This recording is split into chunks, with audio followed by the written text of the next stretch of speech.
Welcome back to 504 Road Trips. Today, for the first time on 504 Road Trips, we cross the Mason-Dixon line and enter the Commonwealth of Pennsylvania, the 23rd state we visited. Pennsylvania is the fifth most populous state in the U.S., with just over 13 million residents as of the 2020 census. We're in Franklin County with a population of 155,972.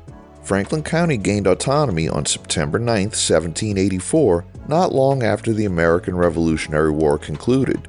It was named after Benjamin Franklin, in recognition of his significant contributions as one of the founding fathers of the United States.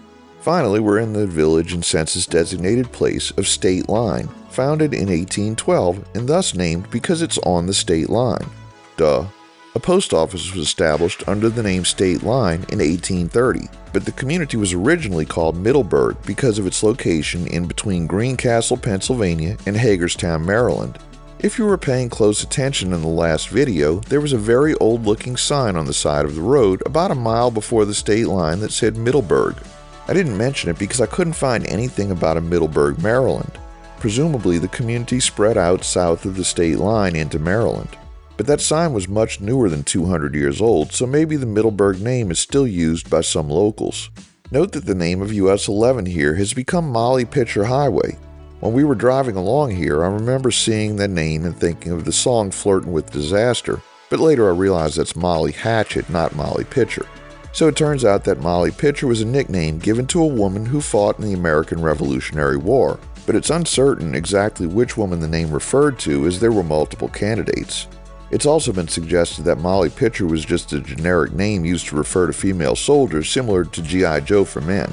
The road name officially extends from the Maryland-Pennsylvania line to Shippensburg, about 20 miles ahead.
As we leave the boundaries of State Line, you may notice in the upper left-hand corner of your screen that we're in the Antrim Township, named after a county in Northern Ireland.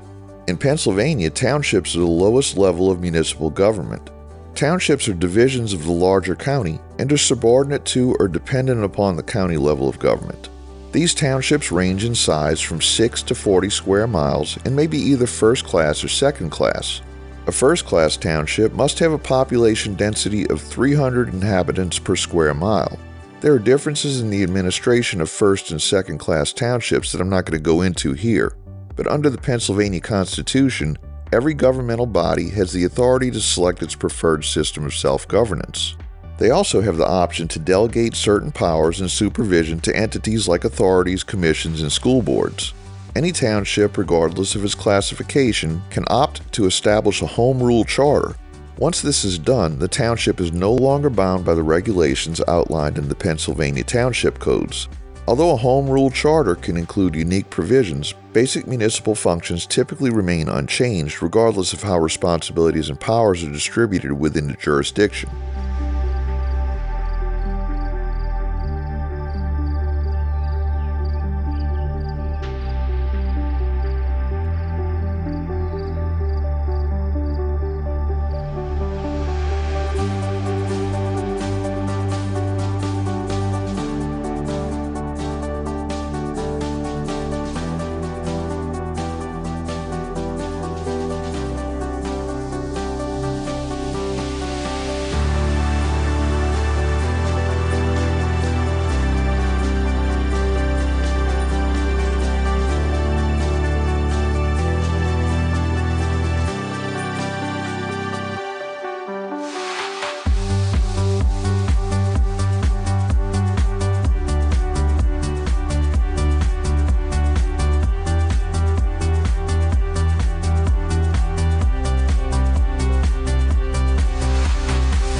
Here we enter the borough of Greencastle. Now when you hear the word borough, you may think of New York City, or less likely Alaska. But according to Pennsylvania law, there are 4 categories of incorporated municipalities: cities, boroughs, townships, and in very rare instances, towns, which exist in exactly one case. Sticking with the theme of all things Irish, Greencastle is named for a place in County Donegal in Northern Ireland. Greencastle has a rich history dating back to its founding in 1782 by John Allison. One notable feature of Greencastle is its picturesque downtown area, which boasts historic buildings, quaint shops, and local eateries. The town has a strong sense of community with various events and festivals held throughout the year, including its annual Greencastle Antrim Old Home Week celebration. Greencastle is also known for its proximity to several Civil War sites, including the Antietam National Battlefield and the Gettysburg National Military Park, making it a popular destination for history enthusiasts. Greencastle has a diverse mix of industries including manufacturing, agriculture, and retail. The route that US 11 takes through Greencastle was built as a western bypass, although the borough has expanded a bit beyond the current path of the highway. Originally, US 11 ran right through the center of town on Washington and Carlisle streets.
We conclude today's video at mile 8.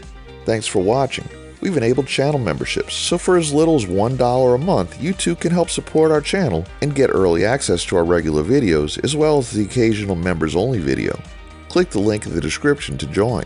If you like this video, please give us a thumbs up, post a comment, subscribe, share and follow us on social media, and join us for our next 504 road trip.